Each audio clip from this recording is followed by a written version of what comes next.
cosas me interesa para ver cómo se maneja esa dicotomía real o aparente entre realidad e imaginación, entre contexto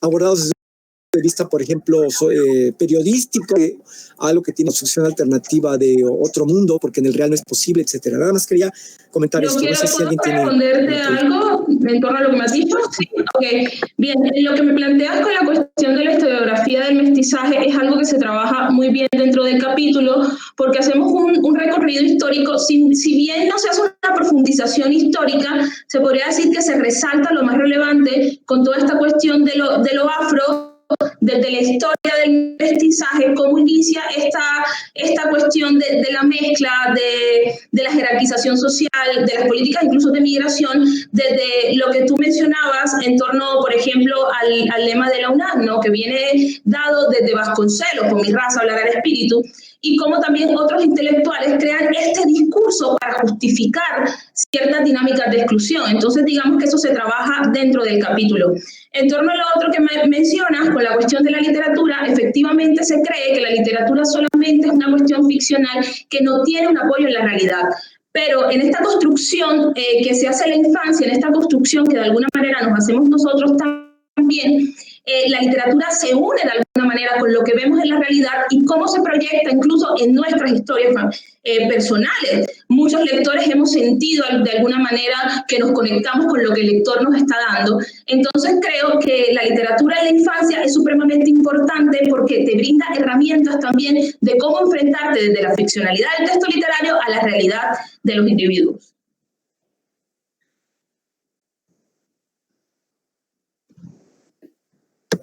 Muy bien, gracias. Muy bien, Elisa Rashkin tiene una pregunta, un comentario, me parece. ¿Me oyen? Sí, te oímos, Elisa. Okay. Perfecto. Ok, felicidades, Mar. Qué bueno que se podía readaptar el proyecto un poco a las condiciones actuales y bueno, fue un poco rápida la presentación, entonces yo quedé quizás con algo que quizás se amplió, pero bueno, en el principio cuando hablas de la población que estás trabajando, hablas de la marginación, que se entiende, también hablas de limitado acceso cultural. Y nomás quería preguntarte, sé que es una muy pequeña pregunta de decir qué entiendes por cultura, ¿no? Pero en este caso específico, ¿cuál es la cultura o los aspectos culturales a que hay limitar acceso o cómo entiendes esa situación como más general? Gracias. Bueno, en lo que me hago referencia, por ejemplo, en el caso de los chicos, es que, digamos, no tienen una referencia. Una de las cosas que pasa, por ejemplo, con el mestizaje es que se intentó de alguna manera meter dentro de un término toda la diversidad étnica y cultural que tenían todas las poblaciones. Entonces, cuando hablo que los niños tienen un limitado acceso cultural, es el limitado acceso que tienen al conocimiento de su cultura, de su etnia como afrodescendiente. Incluso, si metemos dentro de esta la importancia de la tradición oral, no hay digamos que muchos de estos niños, y de hecho muchas de las comunidades afrodescendientes en México, no cuentan con una tradición oral fuerte a saber el origen de cómo vino, de por qué las manifestaciones que estamos viendo son estas y otras. Entonces, digamos que estoy viendo de ese punto que los limitan a la educación, también hay una limitación en torno a otros conocimientos que devienen en la cultura. En la cuestión de la cultura local, entonces. Sí. O sea, hay elementos en la localidad de que se puede de que se va a retomar o de que se está retomando la cuestión de la reapropiación que tiene que ver con el vínculo con los insumos literarios, pero de sus propias, eso relaciona a sus propias experiencias y lo que sí tienen como de una formación cultural situada, ¿no?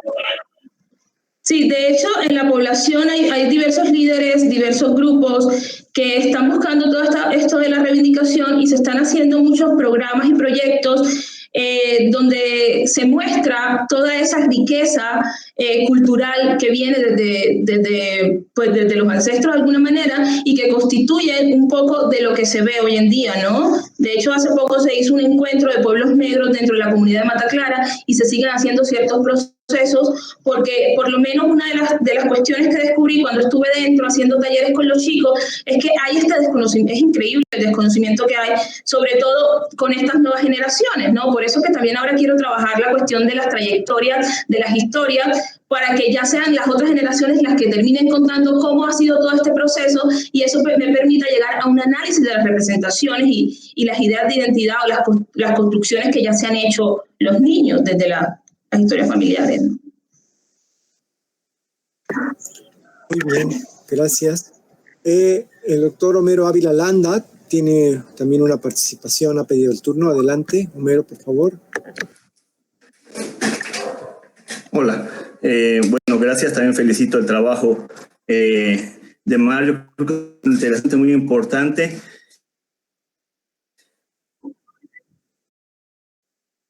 Y digamos que hasta en términos personales me siento un poco aludido con ciencia histórica familiar, pero que está en auge y que me hace preguntarme y cuestionarme a mí mismo como mi identidad, digamos, cultural, pero también política, ¿no? Y todo lo que implicaría, en realidad, en términos históricos, la pertenencia a una familia, en una región, digamos, afrohistóricamente, que no se reivindica necesariamente como tal, o relativamente, porque ahí es donde yo entro en materia. Yo creo que lo que has presentado tiene mucho sentido, mucho valor cuando hablas de reconocimiento y si quieres demostrar el reconocimiento de la existencia de las poblaciones negras en México a partir de este cambio constitucional tan reciente, ¿no? Tendrá un año o menos, que reconoce ya la existencia de los pueblos negros entre la diversidad cultural, digamos, y étnica de nuestro país. Y ahí podemos ver una especie de reconocimiento en términos constitucionales que seguramente se llegó a él por una serie de movimientos previos y que a su vez ahora con el reconocimiento va a desatar otras lógicas socioculturales, ¿no? Por eso es muy importante, creo, la pregunta que te ha hecho la doctora Elisa Rashkin, dado que sí necesitas un concepto o de cultura o de fenómeno sociocultural, porque yo creo que en términos antropológicos va a ser valioso que tú digas que en sí mismo los pueblos negros de México son ya creadores, portadores de cultura, no solo que tienen limitaciones en el acceso a los fenómenos socioculturales. Ellos mismos representan el patrimonio cultural de su población, ¿no? En sus poblaciones, ¿no? Otro fenómeno de reconocimiento que también tocas y me parece que es importante en términos de que valida esta intención de mostrar el reconocimiento reciente en México de las poblaciones, digamos, de herencia africana, es el censo 2020, ¿no? Que ya pregunta por primera vez en la historia de este país si uno se adscribe o no a la comunidad negra, ¿no? O afro-mestiza o afrodescendiente, no recuerdo exactamente cómo nos hicieron la pregunta. Y lo interesante es que en las respuestas, y ahí está la cuestión de todo ese gran obraje que se llama mestizaje, que mis familiares más blancos se adscriben de piel, se adscriben a una pertenencia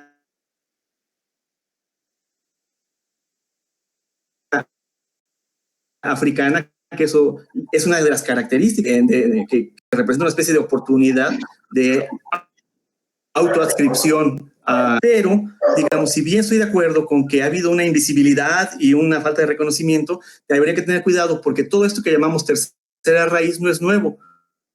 Digamos, si uno lee cómo la política cultural en nuestro país, sobre todo a partir de los años 80, con la emergencia del CONACULTA, ya planteó la existencia de la tercera raíz, es decir, y eso implicaba una especie de reconocimiento de la política cultural con respecto a las poblaciones negras. Es decir, ahí no había sino una especie de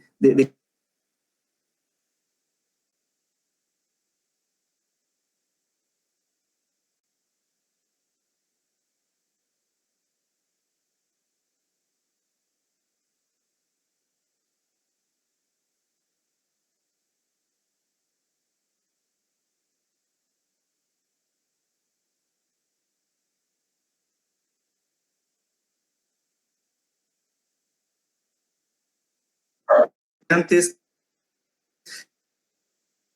hay esta especie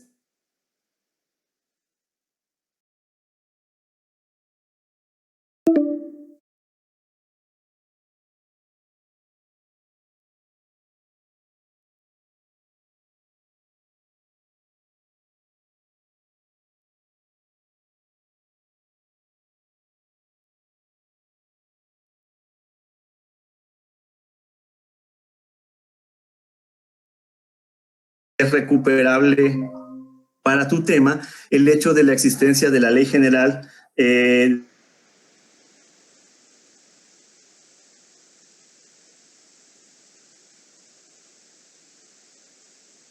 Cultura y Derechos Culturales, donde justamente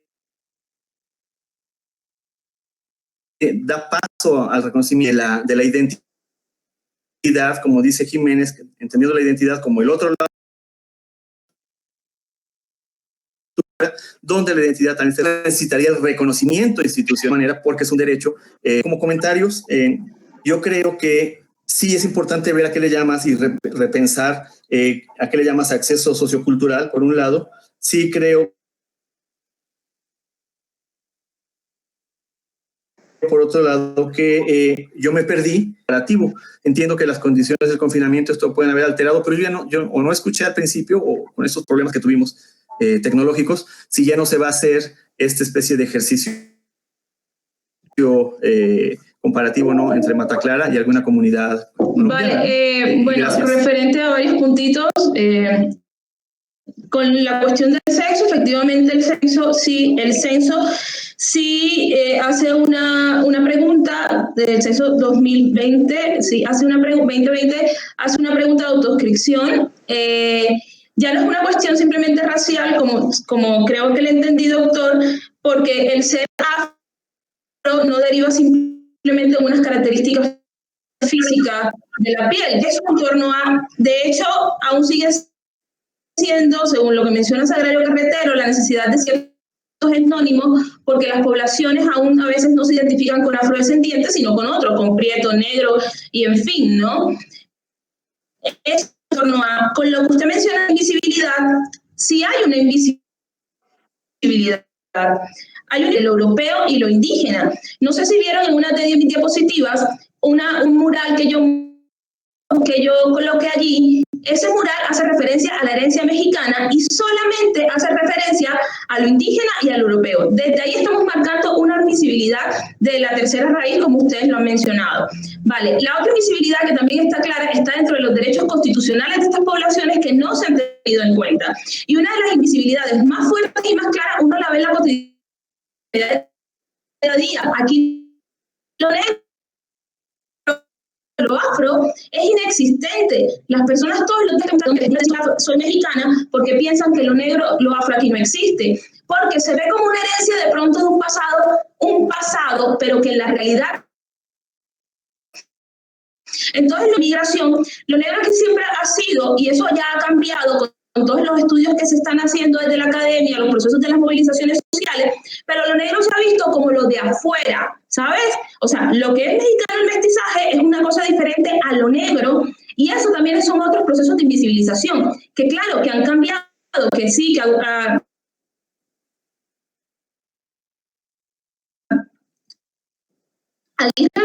en el 87, iniciación que podemos tener en otro momento, pero el punto es que la invisibilización sí está, en cierta medida, en mayor medida, que ahora haya disminuido un poco con todos los procesos que se están haciendo, es una cosa completamente diferente. Lo otro, por ejemplo, le agradezco mucho lo de la Ley General de Cultura y Derechos Culturales, culturales la voy a revisar y efectivamente pues también voy a seguir revisando las cuestiones a lo que llamo acceso sociocultural. Muchísimas gracias. En torno a lo que mencionaba del comparativo, efectivamente por las cuestiones de pandemia, un comparativo entre Colombia y México iba a ser imposible porque no me iba a poder trasladar. Entonces, en común acuerdo con la doctora Celia del Palacio, logramos hacer este refinamiento donde solamente me estoy centrando en Marta Clara, haciendo, por supuesto, les voy a hacer entrevistas como ya los mencioné, y también voy a analizar los textos literarios, en relación, por supuesto, con las representaciones, ¿no?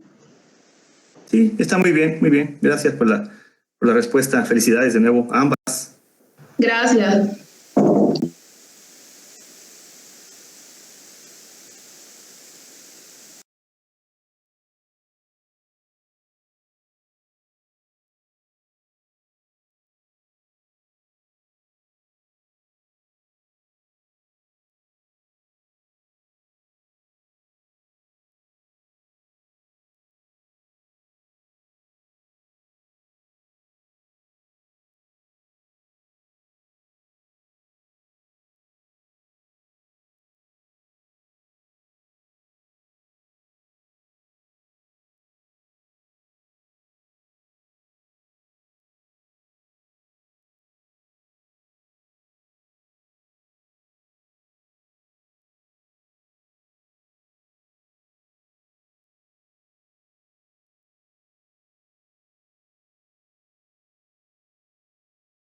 Es discurso, en donde la palabra funge como signo ideológico, que es un concepto retomado de Bakhtin Voloshinov, para quienes el signo ideológico es el reflejo de una realidad cultural, por lo que estos son portadores de una serie de juicios de valor compartidos por una colectividad, misma que los construye, y estos están instaurados en un imaginario social y por lo tanto van a moldear y a repercutir sobre los grupos humanos. Los signos refieren, representan, ayudan a entender, a crear realidades y, por supuesto, comunican. La palabra es expresada por las voces, las cuales no solo son emitidas de manera oral, sino, en el caso de esta investigación, es posible también comprender que son plasmadas por escrito, para perdurar como una evidencia y como un testimonio. La diversidad de las voces permite comprender interacciones de diversos actores sociales, quienes interactúan en una arena determinada. Para Bubnova, las voces representan posiciones éticas e ideológicas que permiten mostrar contrastes y diferencias entre ellas. También son constructoras de sentido. Reflexionar en torno a ellas es central para poder analizar los discursos presentes en cada uno de los casos acusatorios, en donde no solo estuvo presente la voz acusatoria, sino que en la mayoría de casos hubo réplica de los sujetos acusados, quienes llevaban a cabo lo que Bakhtin llamaba dialogismo, y así podían intentar defenderse de lo que se les había acusado. Y el reconocer estas distintas voces permite comprender también la intención de estas acusaciones, la intención discursiva de cada uno de los actores sociales presentes en estos casos, ¿no? Un tercer concepto a utilizar es el de representación social, retomado con base en Denise Jodelet, para quien representar es sustituir, es estar en lugar de. La representación social para esta autora es una forma de pensamiento colectivo, es el representante mental de algo. Puede ser un objeto, una persona, un acontecimiento, una imagen. A partir de lo anterior, es posible afirmar que la representación es una forma de pensamiento colectivo condensada en los símbolos o, en el caso de esta investigación, en palabras como códigos culturales que esconden valoraciones y significados colectivos, como lo es el término deflorar, que también está presente en uno de los casos del corpus documental.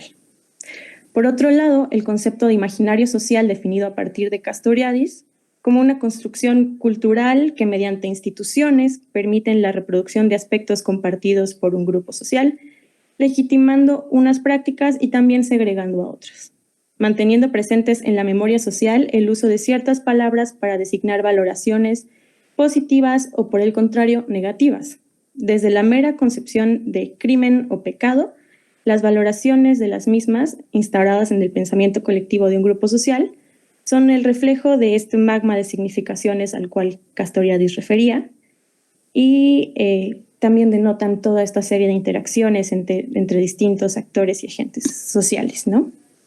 Bueno, otro de los conceptos que utilizaré es el de memoria, el cual probablemente sea el que reafirme más el sentido histórico de esta investigación. La memoria permite un vínculo desde el presente con el pasado y también el porvenir. Comprendo como memoria al conjunto de recuerdos que tienen un valor ideológico tanto para un individuo como para un grupo social. Y como menciona Jelin, la memoria encarna un poder narrativo del pasado que permite comprender luchas de poder que legitiman y reproducen posiciones sociales.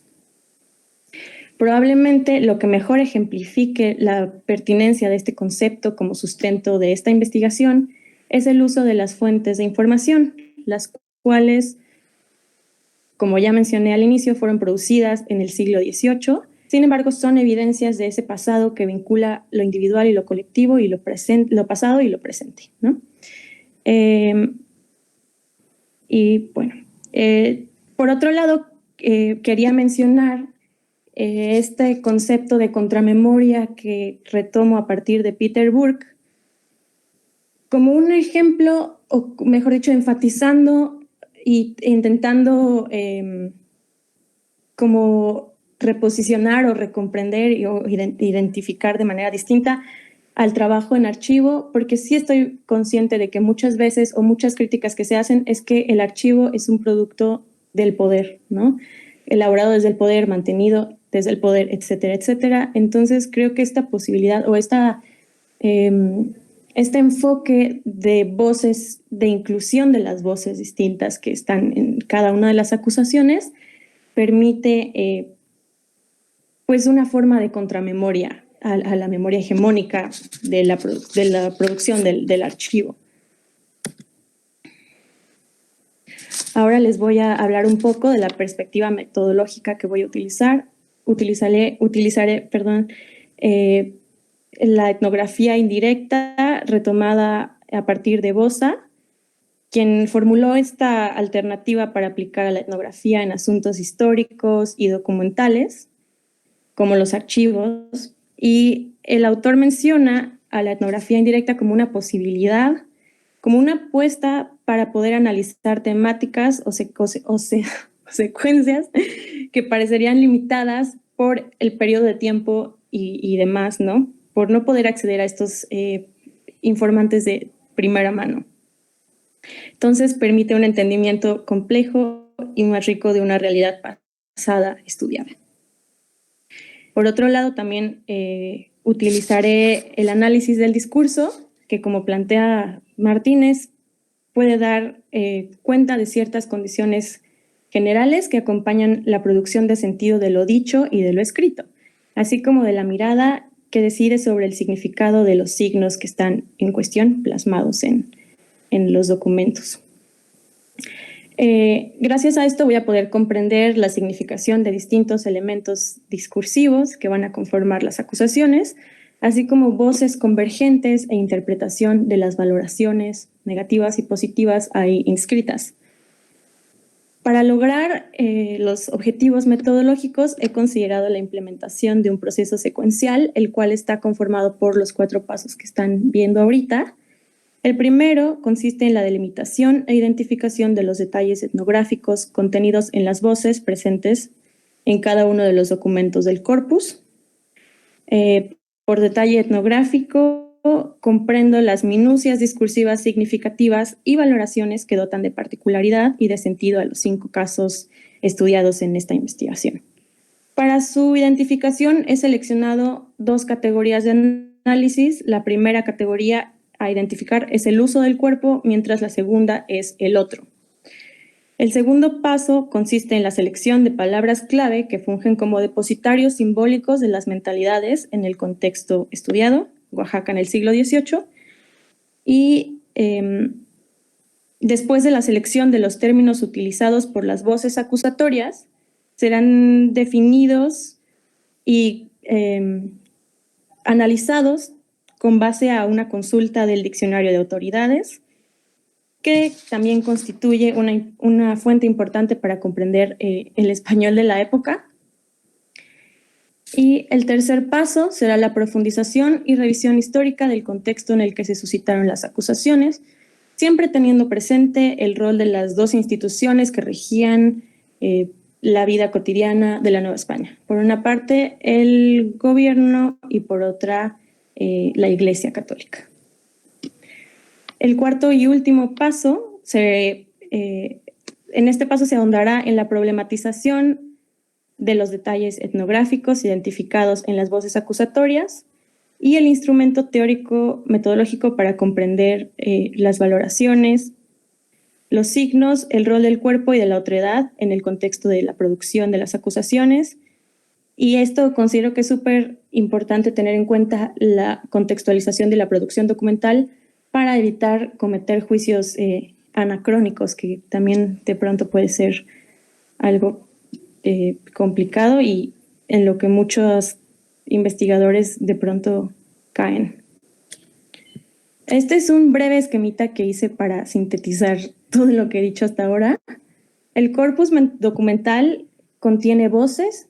Estas voces dan valoraciones y mis dos categorías, que son el cuerpo y cada uno con sus connotaciones, virtud y vicio, y en caso de cometer el vicio generalmente hay un castigo, mientras que el otro es a quien he identificado tres tipos de otredad. Primero, a quién va orientado el discurso, o sea, las autoridades eclesiásticas a quien se le reportaba todas estas transgresiones. Segundo, los acusados. Y tercero, los testigos, que van a reafirmar la voz de quien acusa. Y también están presentes la virtud y el vicio, y en caso de vicio de una actitud totalmente negativa, hay también un castigo. También retomo, junto a voces está el discurso, que he identificado un discurso explícito, un discurso implícito y también una omisión o lo no dicho, que es otra forma de brindar información. Como ya fue mencionado anteriormente, a partir de la revisión del corpus documental fue posible la identificación de dos elementos comunes entre los 5 casos de estudio, el cuerpo y la otredad. A pesar de las diferencias en los procesos acusatorios, los usos y referencias corporales y las otredades confrontadas son una constante. Fue posible identificar lo anterior gracias a las valoraciones presentes en las correspondencias obispales. Aquí les estoy mostrando algunos fragmentos del caso 1, del 3 y del 5, en donde hay fragmentos discursivos del tipo de discursos que voy a analizar, y es posible darse cuenta de la presencia de estos dos elementos. La percepción del cuerpo en el corpus documental fue algo muy interesante, y debido a la presencia del cuerpo como un elemento constante y común, es necesario revisar cómo era entendido el cuerpo en la Nueva España durante el siglo XVIII. Recordemos que las instituciones encargadas de vigilar el orden social eran el gobierno y la Iglesia. Esta última establecía de manera relevante normas de convivencia para poder mantener el funcionamiento social. Debido al anterior, los mandamientos católicos comenzaban a ejercer una forma de disciplinamiento social de lo que debía ser y de lo que no debía de ser, por lo que la noción de pecado fue una concepción presente en las mentalidades de la época que incluso pervive hoy día, rigiendo la vida de millones de devotos. Y bueno, la concepción de pecado, según Jiménez, constituye una de las categorías centrales del pensamiento cristiano, y era como un desafío al hombre, del hombre a las disposiciones divinas. Fue una causa de preocupación de la Iglesia, misma que buscaba normar los actos de los fieles para que no transgredieran las leyes. La vida íntima, al igual que todo lo que hoy en día consideramos individual o privado, tenía entonces una dimensión política y pública, y el cuerpo, al ser la principal posesión física individual, no fue la excepción. Sobre el cuerpo, en relación a la sociedad novohispana, hay un sinfín de trabajos de donde rescato un último comentario que hace Pastor, en donde dice que bien visto el cuerpo es el valor más preciado de los hombres y de las mujeres, pues uno comienza con él y con él concluye la vida y con él confronta cotidianamente a la muerte. Por lo que el cuerpo era el elemento más preciado para hombres y mujeres, era depositario de la mayor cantidad de virtudes posibles en el imaginario colectivo. Sin embargo, también era objeto de los más crueles castigos para devolver al orden a quienes eran considerados pecadores o criminales, que debían servir a Dios mediante el trabajo, sacrificio y la reproducción de la especie.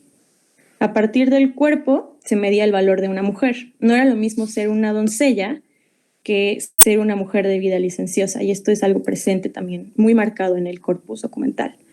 Por un lado, ejemplificando del corpus documental, en el caso número 2 está implicada María Antonia de Segura, quien buscaba casarse con un pardo en la capital del estado, pero en la acusación está descrita como una doncella española.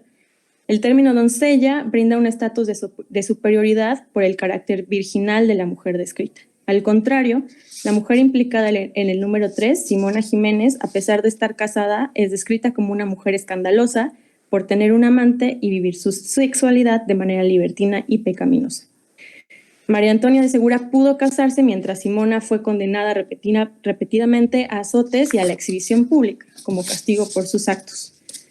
El cuerpo es lo que recuerda al ser humano su naturaleza animal y por lo tanto instintiva, ambas suprimidas por códigos culturales previamente establecidos y compartidos por una colectividad. Y las otredades, voy a ahondar ahorita en esto, dentro del campo de la historia ha sido debatido si realmente la mezcla racial en España implicó una sociedad de castas y demás. Sin embargo, más allá de estas diversas opiniones, es importante tener en cuenta los distintos privilegios sectorizados de acuerdo a la posición racial y social de cada individuo dentro del aparato social novohispano, en donde los privilegios dependían del grupo social al que se perteneciera. Por lo anterior, resulta sorprendente que de los 5 casos de acusaciones analizados, en 4, los personajes pertenecientes a distintas castas y sectores sociales, no necesariamente privilegiados como eran los peninsulares y criollos, tuvieron la posibilidad de hacer escuchar su voz y de que sus testimonios quedaran plasmados en documentos para la posterioridad. Por ejemplo, el único caso en donde el acusado no tuvo oportunidad de ejercer una réplica fue en el primero, o al menos no existe registro de que así haya sido. Y este fue la voz de un clérigo insolente, en donde su voz fue como suprimida, es inexistente.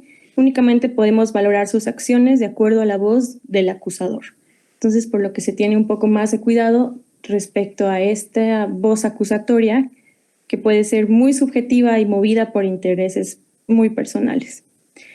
Para la sistematización y posterior análisis de la información, he identificado 3 tipos de voces de las otredades: la voz acusatoria, las voces de los testigos y la voz del acusado, que ya he estado identificando en los documentos del corpus. Y considero necesario subrayar que las otredades confrontadas en los casos del corpus documental pertenecieron a distintas calidades o castas y también a distintas regiones del Estado y también que es importante, y he estado analizando ahorita a qué se dedicaba o qué oficios llevaba a cabo también cada una de estas personas implicadas en estos casos. Por ejemplo, entre las castas presentes en los procesos se encuentran mulatos, indios, pardos y españoles, y las voces de mestizos y criollos no estuvieron tan presentes o nada más podían ser acusatorias, pero no eran voces de los testigos, y en el único caso de un criollo acusado, que era el sacerdote, no tuvo derecho a una réplica de la acusación a la cual era sometido. Y bueno, este es un ejemplo breve de una acusación en donde a un hacendado de la costa oaxaqueña se le excomulgó por no haber asistido a misa y por tener algunos pleitos personales con el sacerdote del pueblo, que eso está como dentro del expediente. Y bueno, este es el índice tentativo que tengo hasta ahora. Y Listo, esta es la bibliografía que he utilizado. Gracias.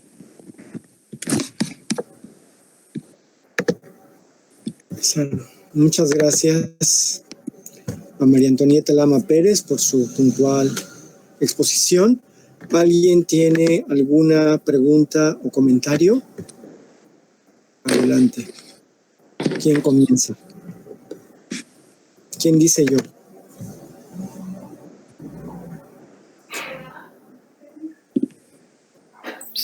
Bueno, en lo que se deciden, yo en primer lugar, Tony, quiero felicitarte por la precisión conceptual que hay en tu trabajo y también por la muy precisa delimitación del tema. Eso ayuda a que todo el trazo argumentativo, el planteamiento y la investigación sea muy nítida. Y también felicitarte por algunos matices que me parece muy importante que haces, como por ejemplo cuando hablas de la sectorización de individuos y sobre cómo entender esto nos ayuda a entender cosas muy importantes. Y si no entendí mal, creo que existe una precisión muy importante. Este imaginario, no solamente amplio, popular, sino también muchas veces especializado, que subsiste sobre cómo, por ejemplo, los peninsulares siempre eran los más privilegiados, los criollos también tenían una posición, los indígenas y las castas tenían otra posición.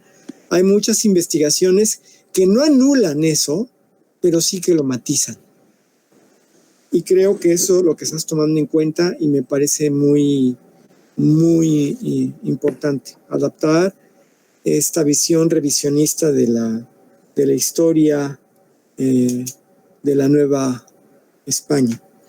Entonces, eso sería lo que quería comentarte. Ahora tenemos de entrada la participación, en primer lugar, de Elisa Rashkin, de Jairo López y de Edgar Valencia. Adelante, Elisa, por favor. Pues ya debía haber esperado ir como tercero o algo así. Pero bueno, no, felicidades, me parece muy interesante el estudio y que la riqueza que puedes sacar de unos cuantos casos de archivo para entender de manera amplia qué pasa en una sociedad en determinado momento, o el ir y venir entre lo particular y lo más amplio, ¿no?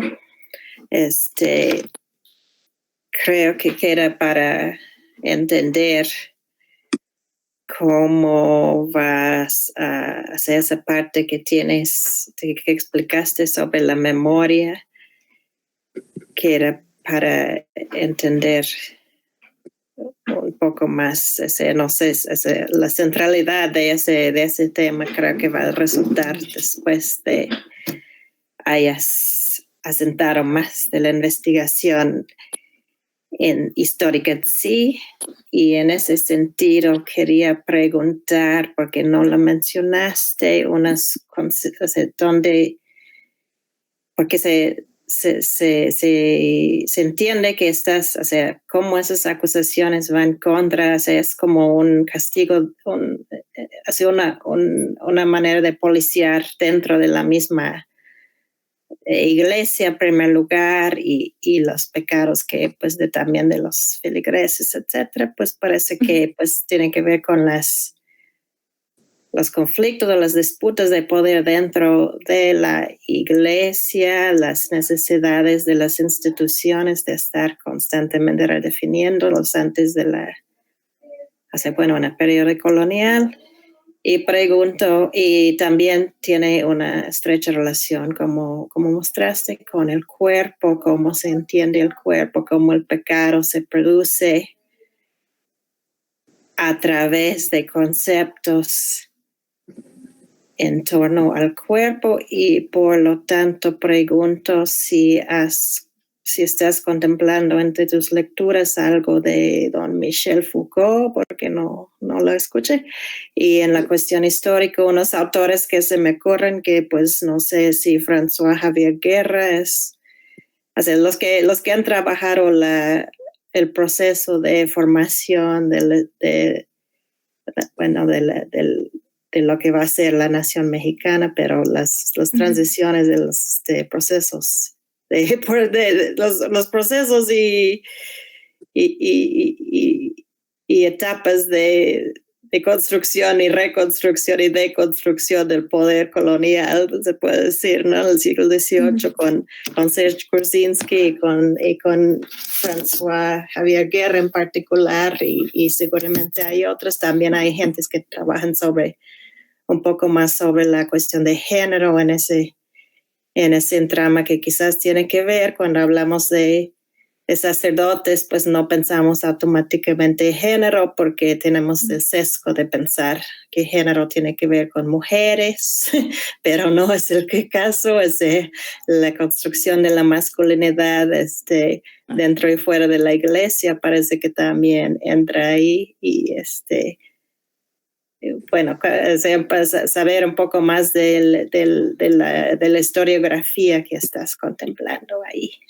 Felicidades y gracias.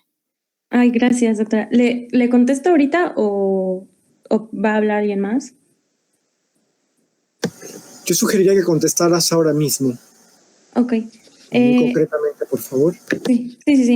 Sí, doctora, he estado también revisando a Michel Foucault y en cuanto a para comprender más el asunto del cuerpo, igual a David Le Breton.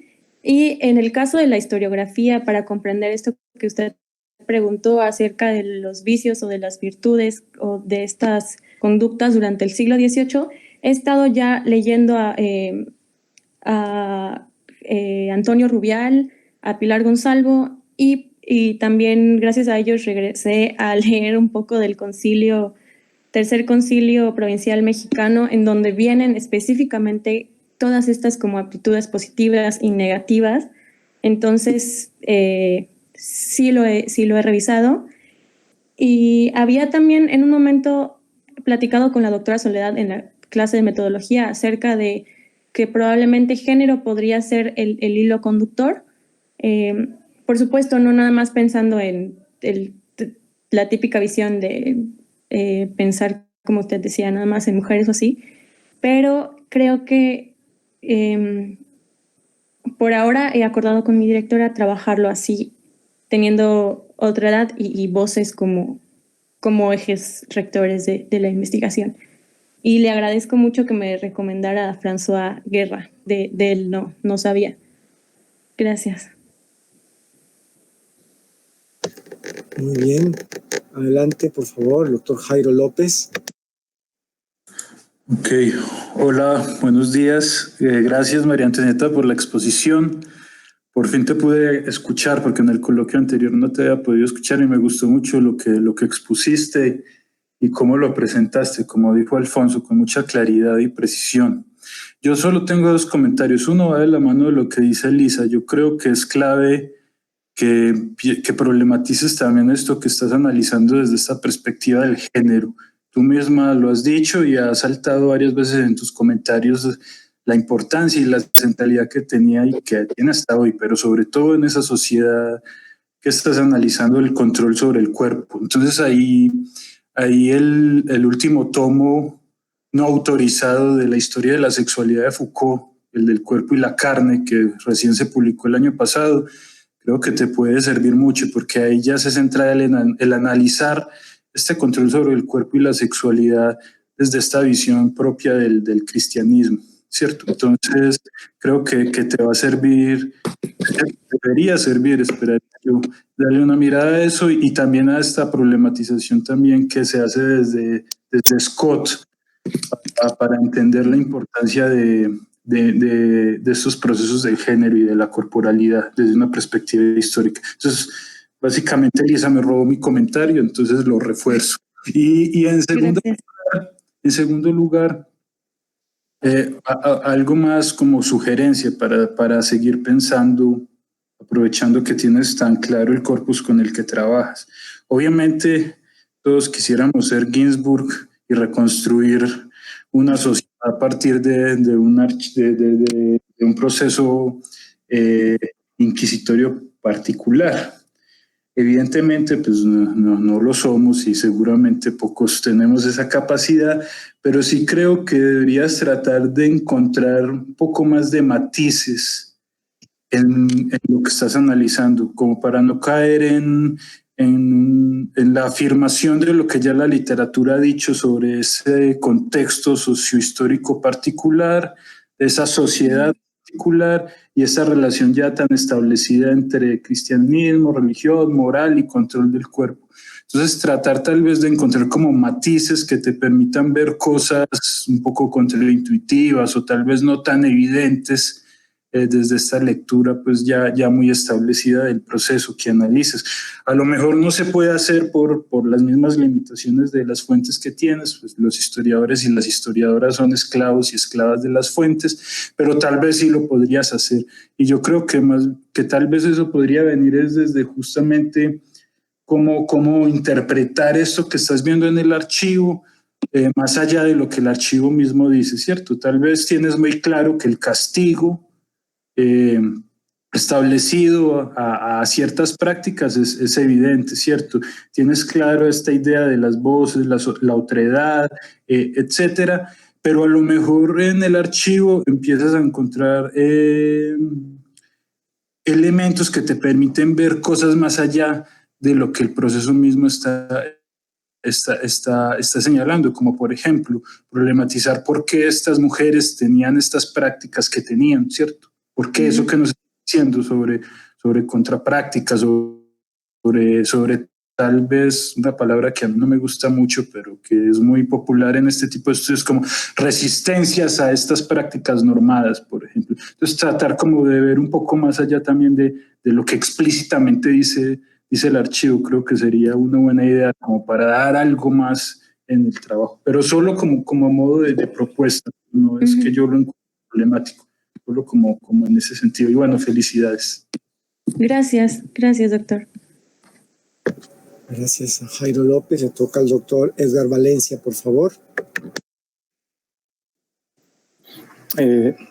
Sí, ¿qué tal? Felicito a María Antonia por el avance que se ha mostrado respecto al coloquio pasado. Creo que ha habido un avance notorio donde se ha ido acotando más este trabajo. Y a mí, digamos, lo que me preocuparía sería más bien la cuestión de ese contexto que es, como lo señalaste, ya me quedó un poco más claro también ya cuando mencionaste lo de que estás revisando las cuestiones del concilio, que regresaste a la lectura de Antonio Rubial. Creo que ese es un buen camino. Y no sé si también estos libros de viajeros en lo que fue Antequera o los papeles que rescató Andrés Enestrosa, digamos, también pueden ayudar un poco a este contexto, o incluso hasta la página de la RAE con el corpus del corde del español histórico, que, digamos, que también corremos el peligro que nos lleve por otros senderos, el mejor contexto, ¿no? Pero siempre hace falta irlo anclando con ese momento histórico con el que estás trabajando. Fuera de eso, hasta aquí mis comentarios. Muchas gracias y felicidades por los avances. Muchas gracias. Gracias. Muy bien, pues de nuevo muchas gracias a María Antonieta Lama, y vamos a pasar con el siguiente participante. Para recuperar tiempo, no hemos hecho el receso anterior, vamos a hacer un receso muy breve de 5 minutos antes de continuar con Jaime Ricardo Huesca Orozco.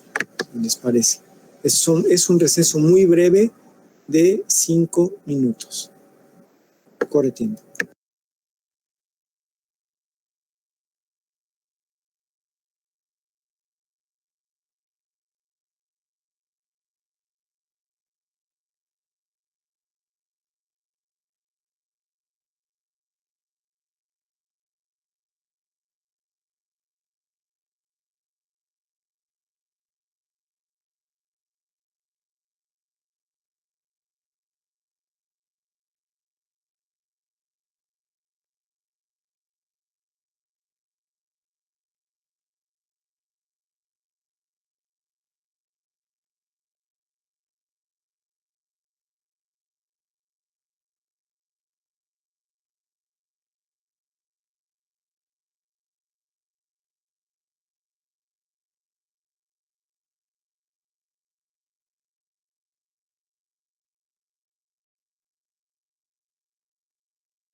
Hola.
Núñez Martínez, debido a que su tutor, el doctor Carlos Alberto Casas Mendoza, es jurado en un examen de oposición y más tarde estará de nuevo con nosotros.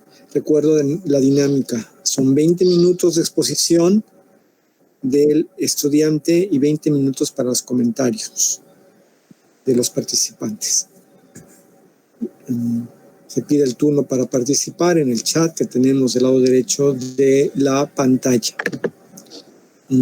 Y ahora toca el turno de Jaime Ricardo Huesca Orozco, cuyo título de tesis es Resistencia y Revolución, la restauración poética como proceso reafirmante de la identidad, y está dirigido por el doctor Edgar Alejandro García Valencia. Adelante, por favor. Hola, buenas tardes. Solamente para, si me confirman, por favor, ¿se ve si se alcanza a ver la pantalla? Ahora mismo no. Hace un momento se vio. A ver, voy.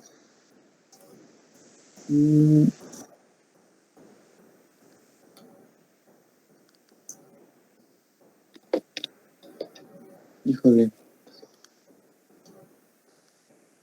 Ya se había visto, así que... Sí.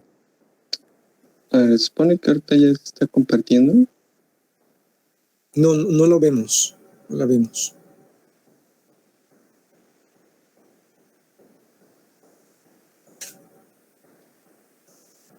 Compartir. Y ahora sí ya se tiene que ver. No, todavía no.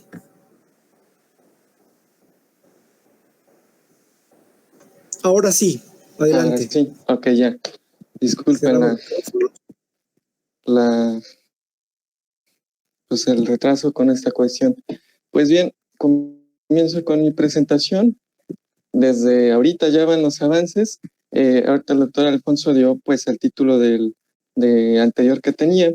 Gracias a los buenos comentarios que hubo en el coloquio anterior y demás aportaciones positivas para mi trabajo, pues por el momento tengo este título, que es Poesía sobre el movimiento estudiantil mexicano de 1968, una aproximación desde el testimonio y los imaginarios sociales. Hasta el momento la cuestión va así. Uno de los avances o las cuestiones que les voy a presentar es que pues primeramente del gran tema que tenía o de la gran pretensión que tenía el semestre anterior, pues ya tomo la iniciativa de delimitar el tema, delimitar el caso de estudio. Había propuesto 3 y ahorita ya solo me quedo con la poesía referente al movimiento estudiantil de 1968 en México.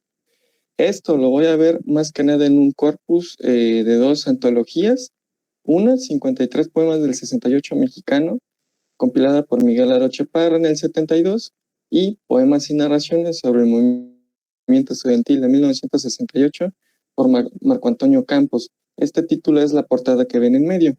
Se publica en el 86, ya después del aniversario del 68 en general, el 2 de octubre, se reedita este número y se anexa un trabajo de Alejandro Toledo. Eso es ya desde primera mano un avance. Otro de los avances que les voy a presentar es que en este periodo lo que hice fue hacer un estudio de contexto sobre este caso de estudio. Principalmente, o sea, no irme a la revisión de suceso por suceso hasta ese punto, sino que ver de una manera general a la pandemia, pues es revisar en qué consistió el movimiento desde la perspectiva del grupo intelectual o desde la perspectiva del gremio literario, o sea, si así lo queremos llamar.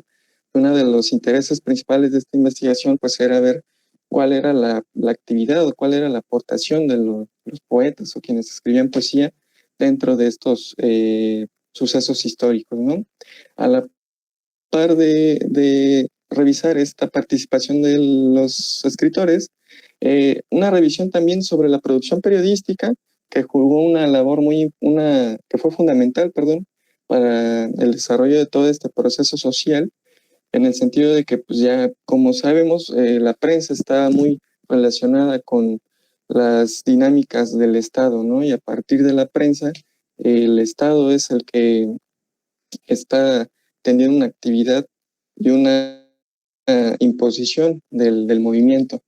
En contraste o en contrapunto con esta actividad de la prensa, hay algunas casas hemerográficas que tienen la labor de contrastar varios de los puntos que la prensa está dando a la sociedad, ¿sí?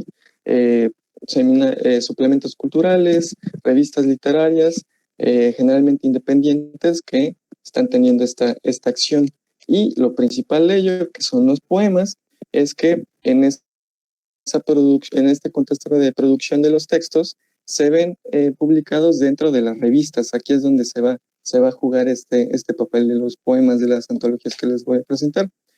Por otro lado, llego a mi percepción, llega que pues en sí no hubo una participación directa durante todo el transcurso del movimiento del 68 hasta el 2 de octubre, por decir así. O sea, sí la hubo muy mínima, pero después de los atentados de la Plaza de Tlatelolco, se nota un compromiso de quienes escriben literatura, de quienes escriben poesía.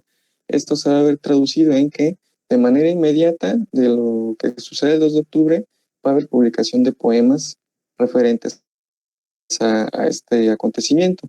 Va a haber una publicación periódica donde el género literario que va a primar va a ser la poesía, por razones que les puedo compartir ya en tres finales. Otra cuestión es que con estos textos hay una apertura de espacios para la libre expresión, por decirlo así, porque todavía no había una gran libertad de ello. También se abre un espacio político, por ende, y a la par con estos poemas se va a elaborar un discurso que poco a poco se va unificando y que también va generando ciertas representaciones, que esto es lo que me interesa de igual modo revisar. En cuanto al contexto, eso es a grandes rasgos lo que he estado haciendo. Aún hay más datos, pero debo seguir revisando. Me salto positiva, olviden que existió esta. Me paso a otro de los avances que son para mí importantes de este semestre, es que gracias a la ayuda de la doctora Soledad en la materia de metodología, apoyado también del doctor Edgar, pues se hace esta propuesta de un instrumento de análisis, un instrumento metodológico que también me puede servir como un punto de partida de marco teórico para continuar con la investigación. Una decisión que tomé para seguir con esta cuestión es que para el análisis de los poemas, por lo que mismo pide el tema, por las mismas circunstancias, creo que elaborar un análisis formal, riguroso, desde, por ejemplo, una perspectiva estructural, por decir así, de los poemas no va a ser tan útil. Sí es útil, pero no tan útil en el sentido de que se puede hacer una propuesta más sincrética, donde se pueda pensar a los poemas como un cúmulo de testimonios, ya que por sus características en las lecturas que hice de estos textos, tienen una forma más de testimonio, es más testimonial la intención de estos textos. No es tanto esta idea del poema que embellece, que está lleno de ornamentos, etcétera, sino que aquí hay otra motivación para escribir. Bueno, esta es testimonial y con ello me apoyo de dos autoras, Beatriz Arlo. Ella estudia el testimonio a partir de los sucesos que fueron del peronismo, y Teresa Torres Cuenca, que estudia el testimonio desde la perspectiva de masacres en Colombia. Eso pues va muy de la mano con lo del 68. En ese sentido, también veo el testimonio útil como herramienta de análisis, porque pues con esto uno puede observar que estos textos lo que hacen es rescatar una memoria, es apelar, reflexionar, debatir sobre esta memoria que está en constante conflicto, en contraposición con una versión oficial que implanta el Estado autoritario de Díaz Ordaz. En este sentido, también es importante tomar al testimonio como un punto de partida, porque a través de este se observa que el autor pues demuestra motivaciones, demuestra intereses personales y en un colectivo, y con ello también se puede comprender que hay una acción política, ¿sí? ¿sí? En busca de hacer evidente una verdad que está siendo marginada. En ese sentido, paso al siguiente peldaño, pues rescatar de, por ejemplo, las teorías de Raymond Williams en marxismo y literatura, que pues hay una hegemonía muy clara en estos textos.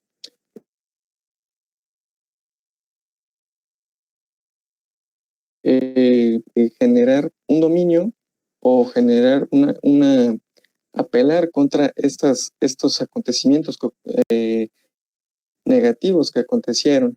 En ese sentido también me baso en el concepto de estructuras de sentir, que es muy importante aquí, que Williams denomina que pues un grupo contrahegemónico pues surge a partir de una estructura, de un sentimiento, por decirlo de este modo, que une a un colectivo. En este sentido, quienes escriben los textos, pues están compartiendo un contexto, a lo mucho una generación o dos generaciones, si queremos verlo con más especificidad, comparten una vivencia directa o indirecta, y claro, también van a compartir motivaciones, emociones y un sentimiento de desazón, ¿no? Que es lo que también nos lleva un poquito a combatir un tanto.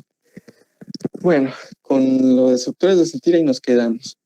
También lo que me llama la atención es analizar en ese sentido cuestiones sobre imaginarios sociales.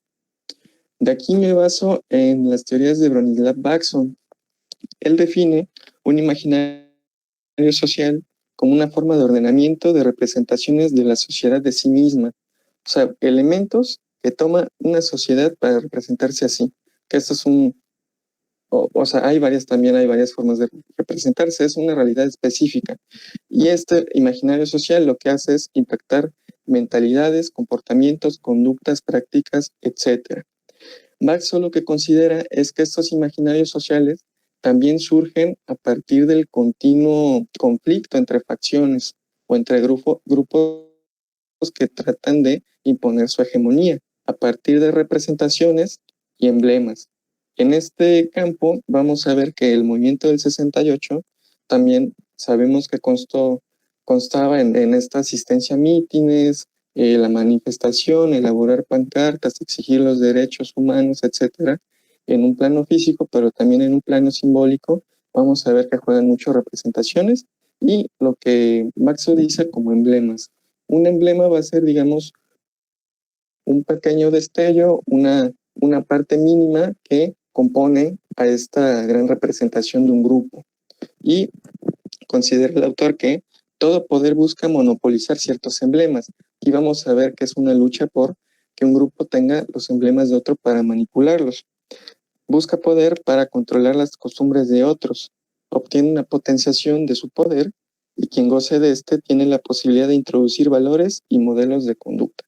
En este sentido, pues, se traduce muy bien la teoría de este autor cuando vemos que, por ejemplo, la prensa trata de deslegitimar el movimiento y aquí afectando, por ejemplo, a todas estas imágenes o emblemas que el autor menciona.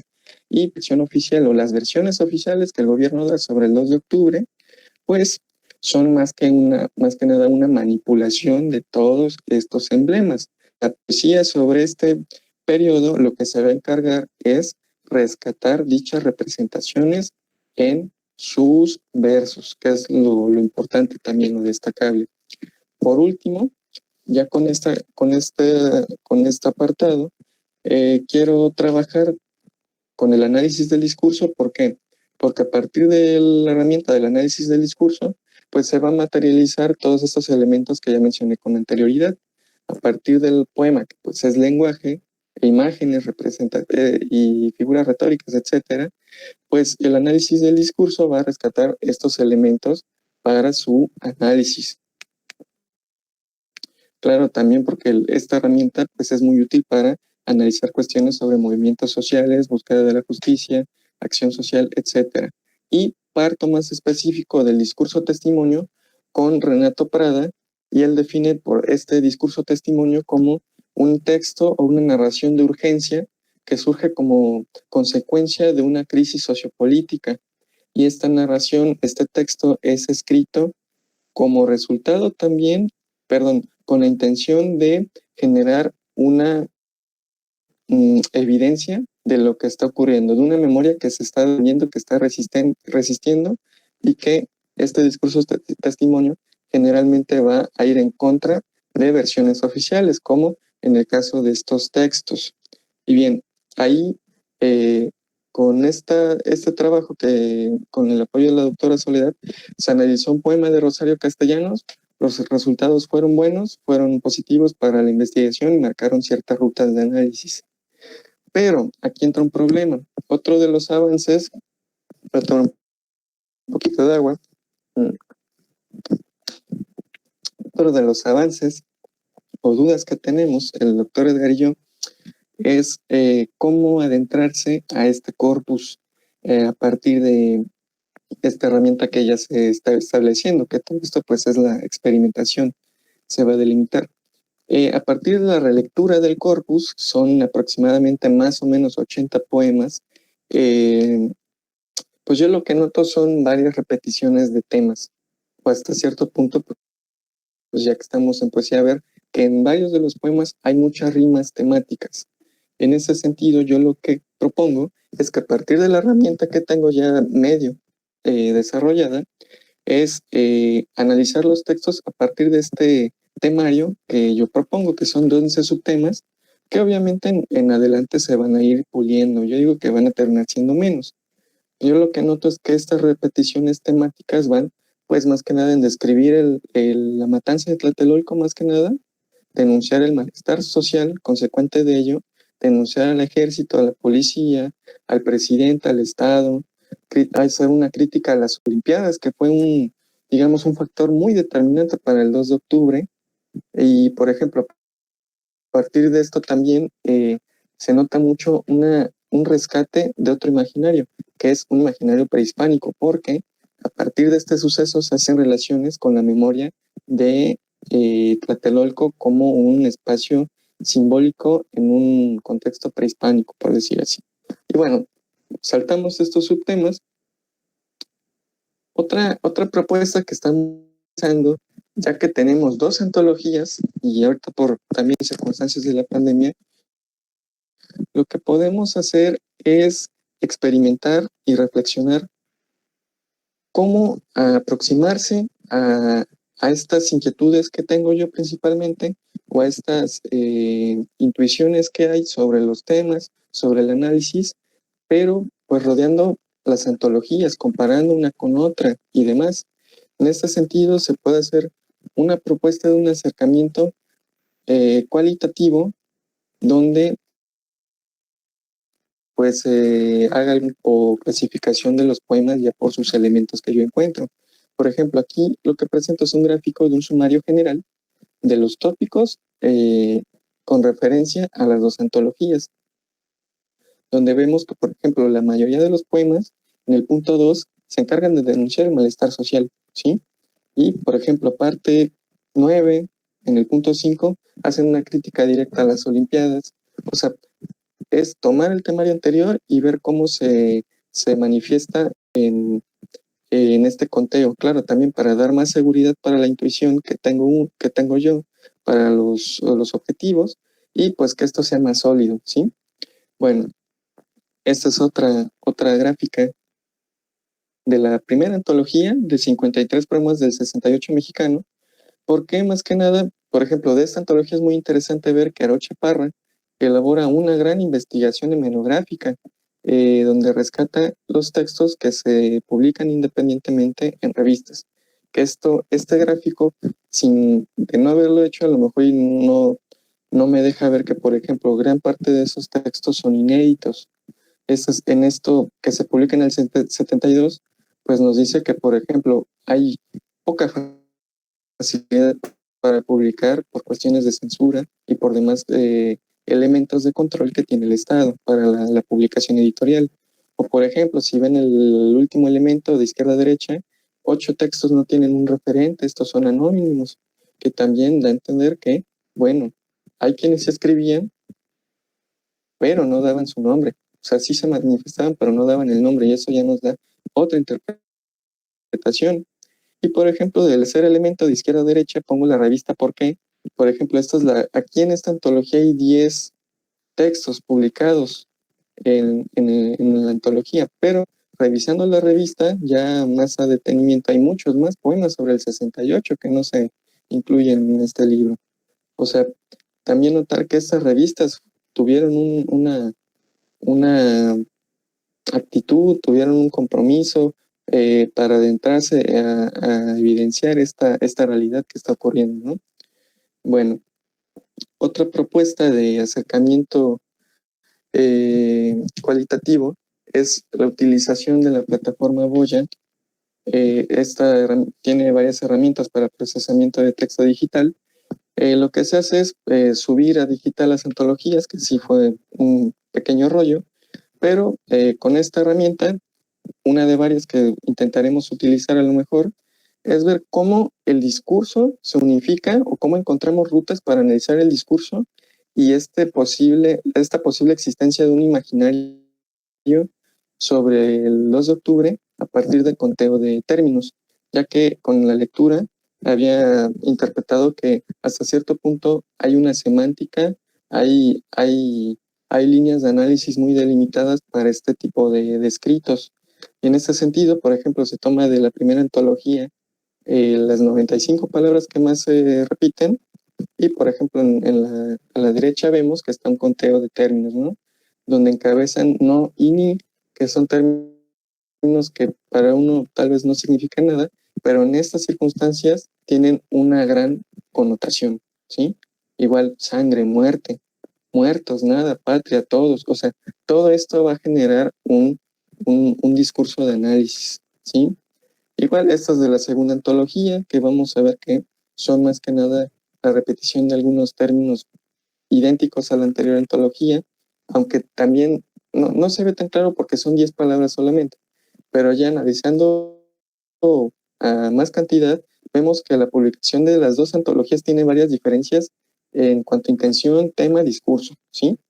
Y bien, por último, por ejemplo, este es el conteo general de las dos antologías hasta ahora, las 500 palabras que más se repiten, donde siguen encabezando las que ya les había mencionado, otras empatan, pero pues ya van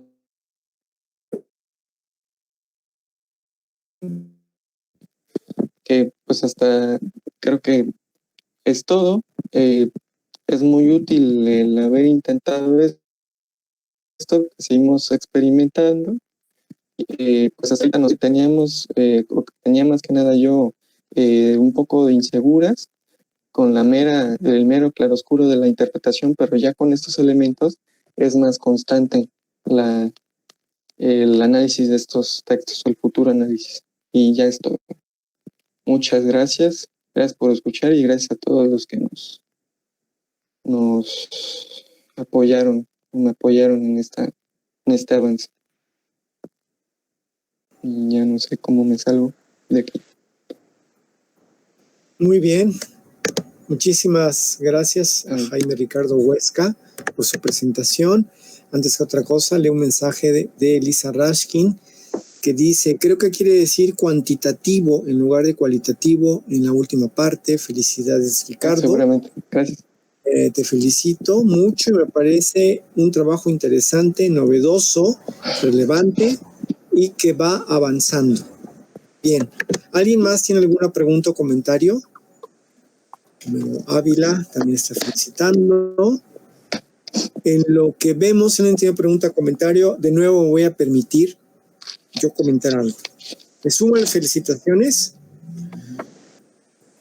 Realmente el avance que ha habido en tu trabajo desde el coloquio pasado y desde que empezaste tu investigación ha sido extraordinario.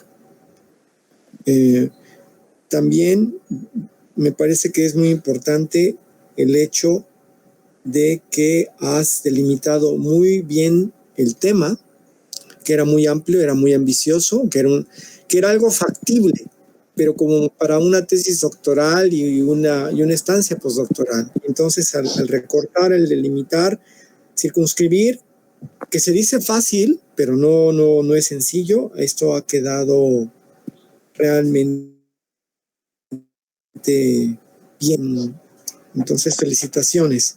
Luego también quiero felicitarte porque tú mismo has identificado cuáles son todavía las partes problemáticas, ¿no? Las partes que tienen los problemas metodológicos que hay. Y los has planteado con suma precisión. Y me parece que cuando se identifica un problema, se avanza mucho más que cuando aparentemente se presenta algo y todo es muy coherente y no presenta ningún tipo de dificultad. Así que el avance me parece doble. Y tengo una pregunta. Creo que lo explicaste bien. En todo caso, te pediría que lo explicaras rápidamente de nuevo o en todo caso que lo resaltaras. Me llama mucho la atención el hecho de que presentas la importancia del testimonio, retomas el análisis del testimonio que hacen Beatriz Arlo y Teresa Torres, y por otro lado, en el análisis también del testimonio, aunque si no entendí más, desde el análisis del discurso de Renato Prada, ¿no? Entonces sería mi pregunta, es decir, los tres autores tratan la cuestión del testimonio, y tú los ubicas en dos apartados diferentes. Creo que entendí por qué, pero ¿podrías por favor explicarlo? Sí, gracias por el comentario y la felicitación. Todas surge a partir de patadas de ahogado. Pongo primeramente testimonio en al menos este esquema porque todo parte de ahí. Al menos ya no, por ejemplo, no poner tanto el poema, sino como el testimonio, que es lo que me interesa, en el sentido de que al menos estas autoras lo plantean desde una cuestión más, digamos, simbólica, ¿sí?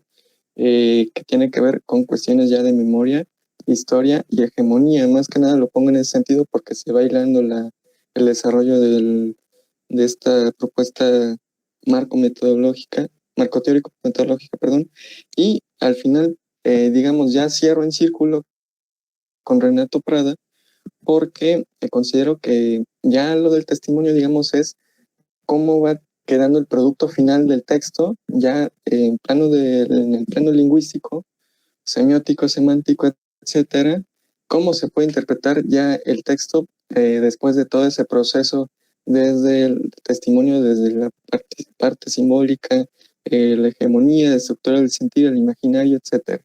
Sí.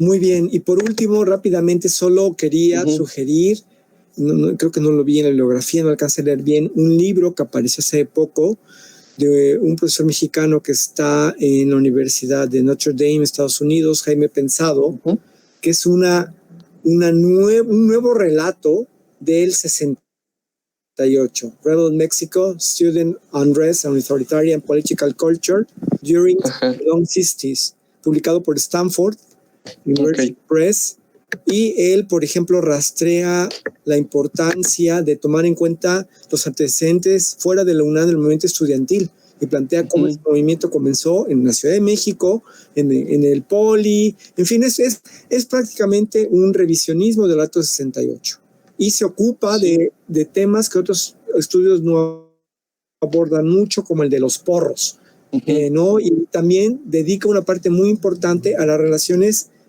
de los diversos grupos estudiantiles entre sí, y desde luego es un relato que no idealiza a los estudiantes, etcétera. Entonces, bueno, luego podría pasarte el detalle del Gracias. Muy bien. ¿Alguien? Sí. En ese sentido, perdón, sí, también es muy importante aclarar que, por ejemplo, del 68 hay muchísima bibliografía, pero hay varios puntos que aún no se toman en cuenta. Y sí, voy a revisar este autor, te agradecería mucho si me mandas el título. Pero también lo que no menciono es que, por ejemplo, por cuestiones del COVID, pues sí me vi cerrado hasta cierto punto de bibliografía, porque sí era mucho de ir a investigar archivo, y eso sí me falló. Igual había otras antologías que quiero revisar, a ver ya en qué momento las voy a poder ver, pero me quedo con estas dos. Ya tenía pensado ver otras y revisarlas, pero ya me voy a quedar. Gracias. Te hago llegar el libro, por aquí lo tengo. Sí, muchas gracias. ¿Alguien tiene alguna pregunta o comentario? Desde luego también felicitamos a Edgar Valencia, al tutor.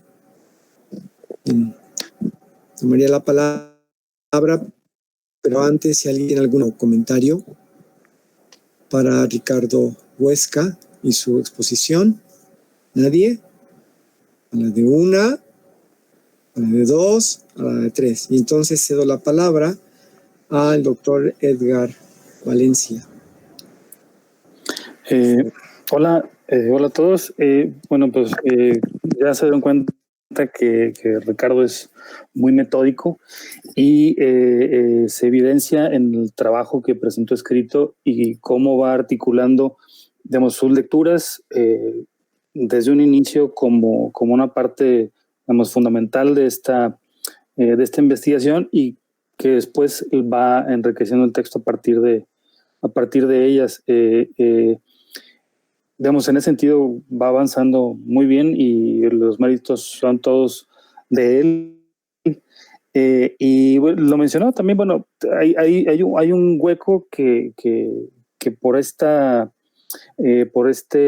confinamiento pues no se ha podido dar, que es la revisión hemerográfica digamos, simplemente la revista, porque pues hay que ir a la hemeroteca y revisarlo, y pues esto no va a ser posible.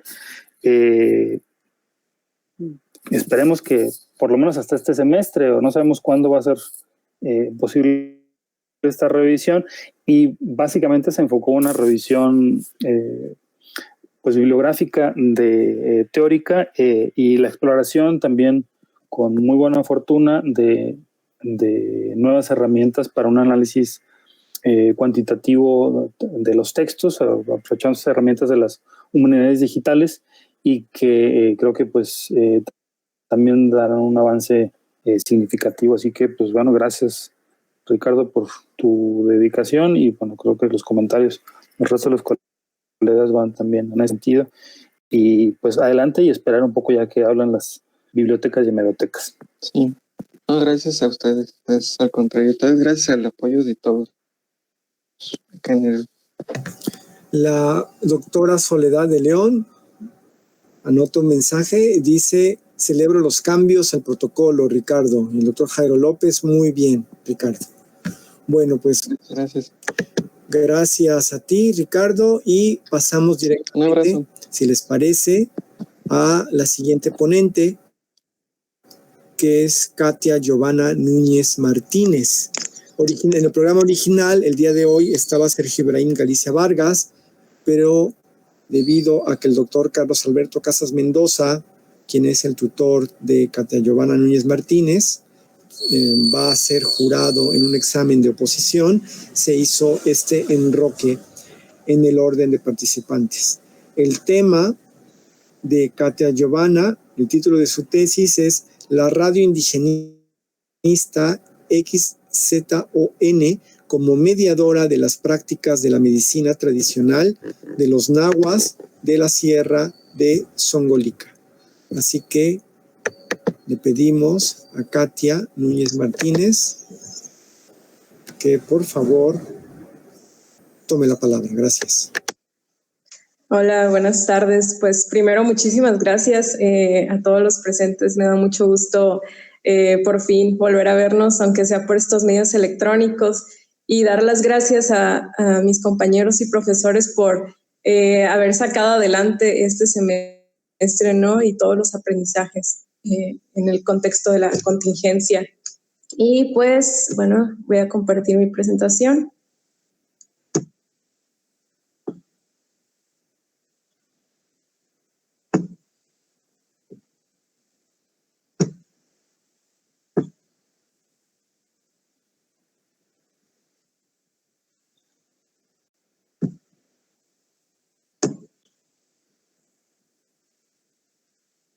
Un momento. Listo.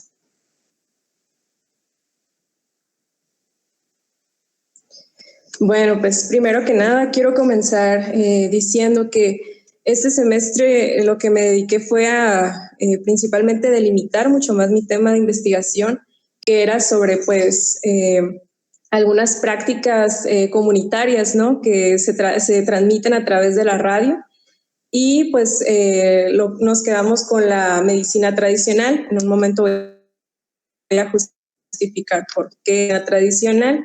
Y pues también, ya una vez delimitando, pues nos dedicamos a trabajar en la investigación teórica y de casos concretos de la sierra, investigaciones sobre casos concretos de la Sierra de Songolica y sus alrededores.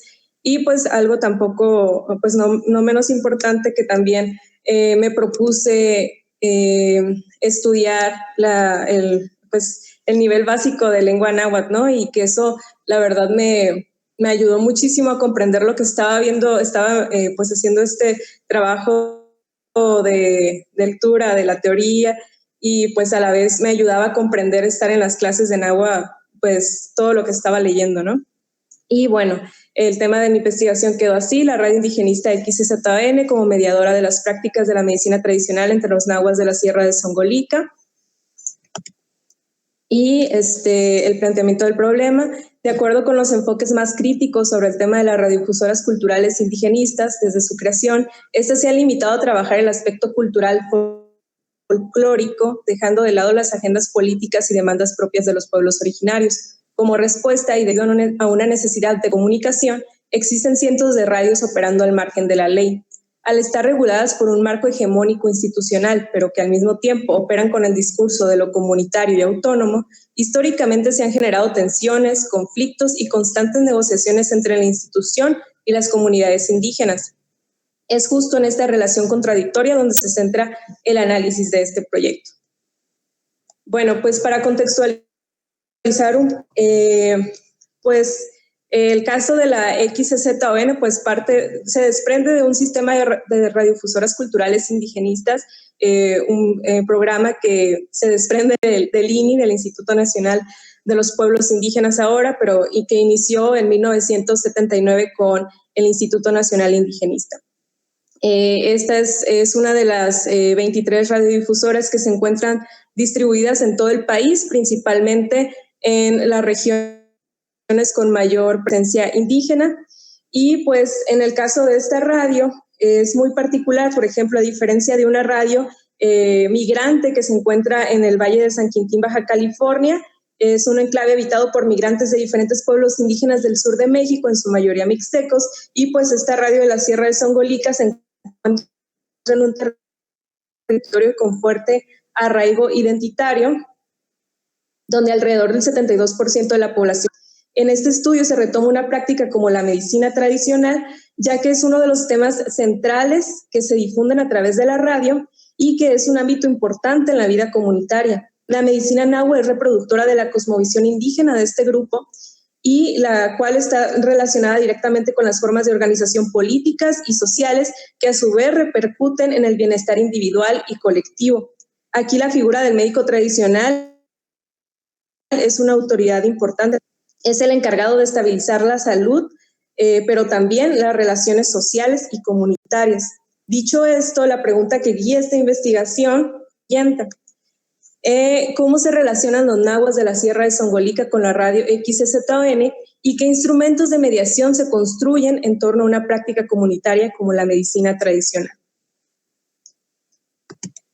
En este semestre lo que pues me dediqué es a trabajar en un primer capítulo de la tesis, un primer ejercicio de redacción que resultó alrededor de 45 cuartillas, en las que se dividió de la siguiente manera: con un marco contextual, otro apartado sobre cosmovisión náhuatl y medicina, y otro de abordajes antropológicos sobre ritualidad y sanación.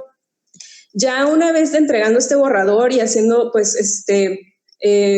un análisis con más detenimiento, me acordé con mi director de tesis, el doctor Casas, que nos parecía más adecuado que este primer apartado sobre el marco contextual, que lleva como puntos el contexto geográfico ecológico, los procesos económicos entre la Sierra de Songolica y los valles de Orizaba y Córdoba, las transiciones económicas y factores étnicos, pues se iba a pasar a una parte introductoria de la tesis.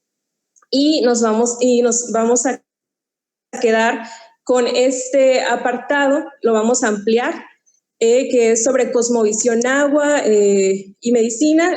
Estos primeros 3 puntos son los que vamos a rescatar y a hacer a trabajar con mayor profundidad, que es la cosmovisión náhuatl, la ritualidad y prácticas curativas náhuatl. En esta última, pues vamos a hablar de todo ese gran entramado que son las prácticas curativas náhuatl, ¿no? Desde los parteros, los brujos, los hierberos, toda esa diversidad de prácticas.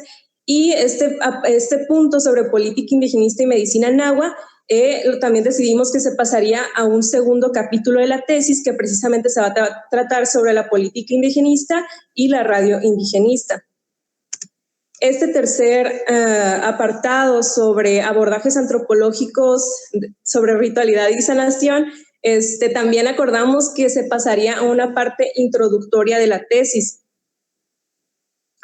Este apartado pues nos proporciona un abanico de posibilidades para abordar el tema de la medicina tradicional, los cuales se exponen y analizan de una manera crítica, tomando en cuenta factores éticos de la labor antropológica. Uno de los puntos centrales de este apartado es la discusión sobre interculturalismo, un fuerte debate que se encuentra dentro de la formación de las políticas indigenistas. Entonces, pues este apartado también se va a pasar a la parte introductoria de la tesis y vamos a poner mayor énfasis en esta parte del interculturalismo, ¿no? Que pues es un fuerte debate que se hizo en la formación, como ya mencioné, de las políticas indigenistas. En los años 70, pues un grupo de críticos, ¿no? Que hicieron desde una perspectiva marxista a una política que era integracionista, ¿no? Entonces por ahí vamos a entrar a ese debate en la parte introductoria de la tesis. Por tanto, este primer capítulo, ejercicio de redacción, pues consideramos que queda alrededor de un 30%, y el semestre que entra nos vamos a dedicar pues a trabajar en este primer capítulo de la tesis. Y para continuar con uno segundo, como ya mencioné, sobre la política indigenista y la radio indigenista. También al mismo tiempo, uno de los propósitos para el siguiente semestre ya hemos venido sistematizando toda la información que se desprende de la radio. Hemos estado, haciendo una bitácora sobre algunos, pues es estar escuchando la radio y sacar información que quede pertinente, ¿no? Para el tema. Y ahora, pues en el contexto de la pandemia, decidimos también comenzar a sistematizar notas periodísticas que aborden principalmente el papel que está teniendo la medicina tradicional en el contexto de la pandemia. Este es un nuevo, pues un nuevo punto, ¿no? Que salió de esta contingencia y que pues hemos estado pues teniendo mucho material en esa búsqueda de un papel importante que está teniendo en las comunidades indígenas la medicina tradicional. Y pues sería todo. Esperamos que para final de semestre ya tener estos dos primeros capítulos de la tesis listos en borrador para pues su lectura y revisión, y también pues esta sistematización de la información de la radio y de notas periodísticas mucho más amplia para esa fecha de diciembre, dando como alrededor de un 50%, esperemos, de la tesis. Y pues es todo. Muchísimas gracias. Muchas gracias a Katia Núñez por su muy puntual y precisa participación, tan precisa que incluso ha medido en porcentajes cómo está dividida, estructurada la tesis y cuánto trabajo falta y todo eso. Además, es una presentación especial porque estás en el SEC, estás transmitiendo en directo desde el SEC. Nos da mucha alegría y un poco de nostalgia y también esperanza porque podremos volver. ¿Alguien tiene alguna pregunta o comentario para Katia Núñez? En lo que se comenta, se deciden, seguimos con la dinámica previa y insistiría mucho en felicitarte por la muy precisa delimitación del tema, que era mucho más amplia, por lo tanto se nota tu avance. Insisto, quitar parece muy sencillo, pero en realidad es un proceso muy complejo, cuesta mucho elegir, porque no solamente se trata de ver qué se prefiere, sino que es más factible de llevar adelante. Y al mismo tiempo que has recortado el tema y lo has delimitado, no has renunciado a hacer algo que me interesa resaltar, que es ese abordaje antropológico muy amplio, muy diverso, muy ecléctico, muy plural, sobre la ritualidad y la sanación. Es muy bueno ver cómo, aunque se va a elegir una perspectiva claramente, no se deja de tomar en cuenta las demás. Y esto me parece muy importante porque vemos cómo, por un lado, has circunscrito tu tema, y gracias a que has circunscrito aquello que vas a analizar, lo puedes hacer con más amplitud. Entonces, creo que está muy bien haber hecho esa labor, ¿no? Bien, no sé si alguien quiera comentar o preguntar algo. A Katia.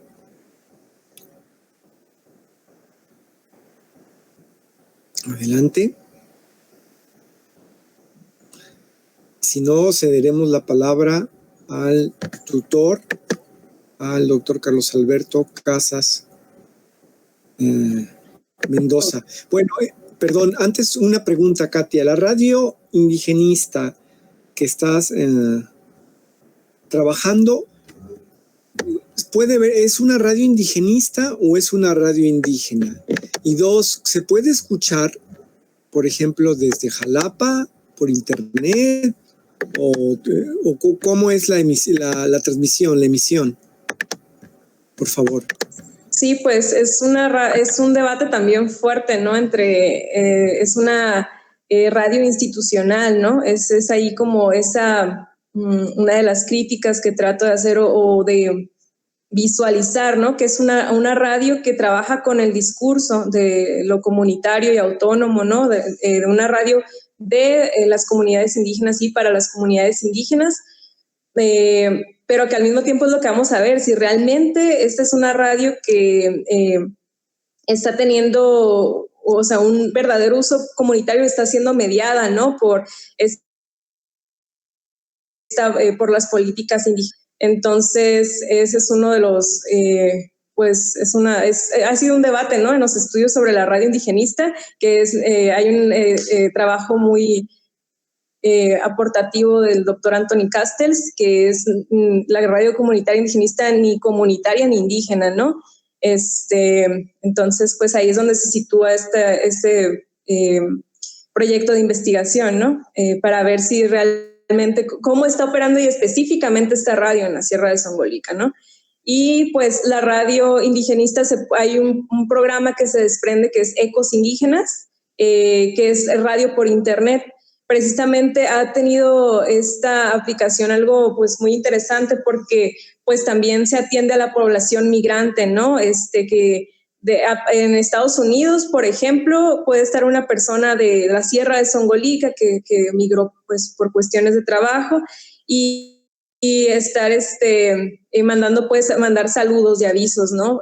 A través de la radio a las personas, a sus familiares en la comunidad, ¿no? Y pues es eso, pero también tiene pues esa M, ¿no? También la pueden sintonizar por la radio en físico desde la comunidad, ¿no?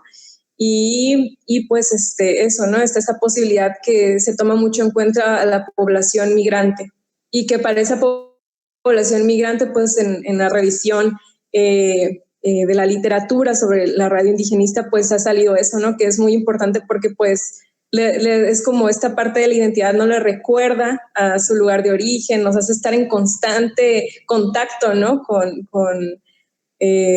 sus raíces. Y entonces sí transmite por internet. Sí. Muy bien, luego me pasas. Es desde ahí donde he estado pues escuchando la radio y sacando pues la información que tiene que ver con medicina tradicional que se transmite a través de la radio. Muy bien, gracias, Katia. ¿Alguien pregunta o comentario? A la de 1, a la de 2, a la de 3. Cedemos la palabra entonces al doctor Carlos Alberto Casas Mendoza, tutor. Hola, ¿qué tal? Voy a abrir la cámara. No sé si llega a bajar la... ¿Sí escuchan? Sí. Si llega a bajar la sí, oímos. Me indican y ya quito vuelvo a anular la cámara, ¿no? Bueno, yo estoy muy satisfecho. Felicidades, Katia, sobre todo porque Katia ha tomado de manera muy comprometida su proyecto, complementándolo no solo con la investigación documental, sino también aprendiendo la lengua, ¿no? Que eso es sumamente importante, ¿no? Porque permite colocar la investigación en otro contexto, ¿no? Entender más la parte de construcción de cosmovisión. En este semestre, Katia trabajó muy fuerte en entender cuáles son las dinámicas que tienen que ver con la medicina tradicional, y para eso se hizo un trabajo de documentación fuerte. Fuimos a no solamente buscar las referencias que había en términos de lo que se ha publicado sobre la Sierra de Songolica, sino también de otros materiales que dieran un aporte teórico comparativo en otras regiones, principalmente en aguas, ¿no? Y obviamente, pues complementándolo con abordajes sobre el tratamiento de medicina tradicional en otras fuentes, mazatecos y otros casos, ¿no? Entonces, esa parte le permitió a Katia, el objetivo inicial con lo que nosotros trabajamos era hacer un primer capítulo que diera un esbozo general sobre qué es la medicina tradicional y por qué la lógica de la medicina tradicional funciona en otro circuito completamente distinto al de la medicina que todos nosotros conocemos, ¿no? La medicina, digamos, occidental, la medicina que hace una separación fundamentalmente entre el cuerpo y la sanación, los procesos de sanación, ¿no? Y eso fue muy importante para Katia porque le permitió entender que la noción misma de tratamiento de la salud y de la medicina no está desarticulada ni las prácticas rituales, y que ocupa un lugar fundamental en la construcción de una noción de persona y de identidad.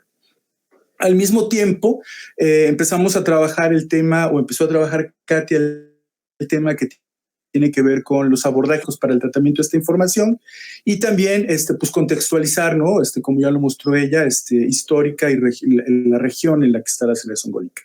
Una vez que se acabó el capítulo, lo revisamos y vimos que, bueno, de ese capítulo salían 2 materiales, uno que venía muy bien para el siguiente capítulo que se va a elaborar en este semestre, que es el capítulo sobre radio y políticas indigenistas, y también había una parte que, digamos, veíamos que era hacía más sentido colocarla en la parte inicial de la tesis. De tal forma que en este momento Katia ya tiene un capítulo en estado de borrador, el primer capítulo que trata lo que ya comentamos.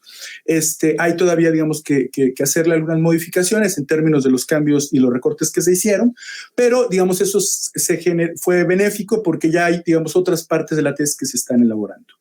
El objetivo de este semestre, como dice Katia, es tener el 50% de la tesis, ¿no?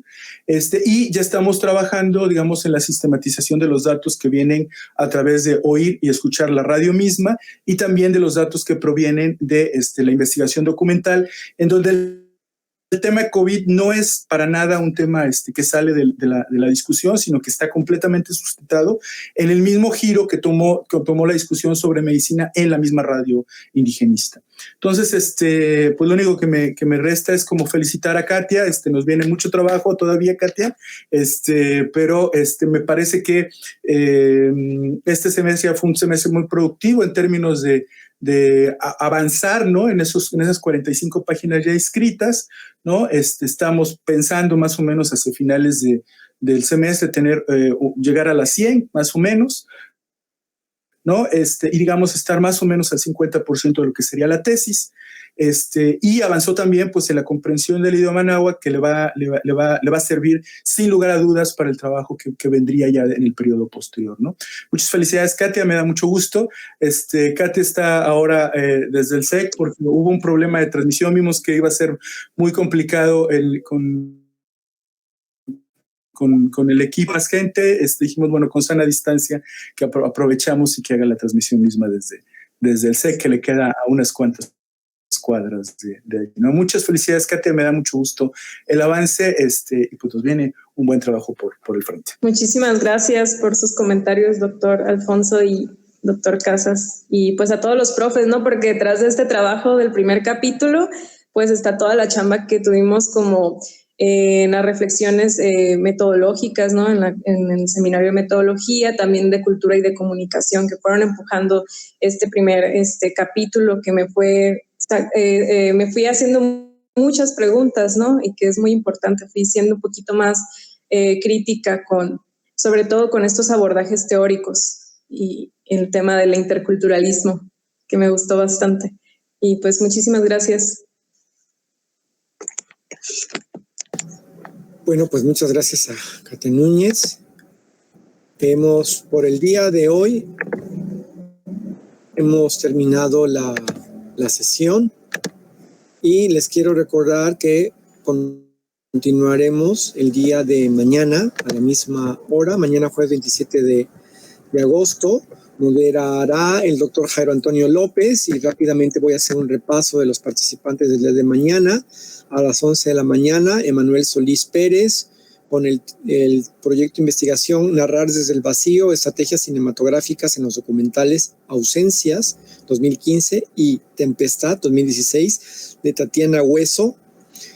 Está dirigido por la doctora Elisa Rashkin. A las 11:50, Juan Pablo Romo Álvarez con el título de su tesis Prácticas de reapropiación en el audiovisual mexicano contemporáneo, dirigido también por la doctora Elisa Rashkin.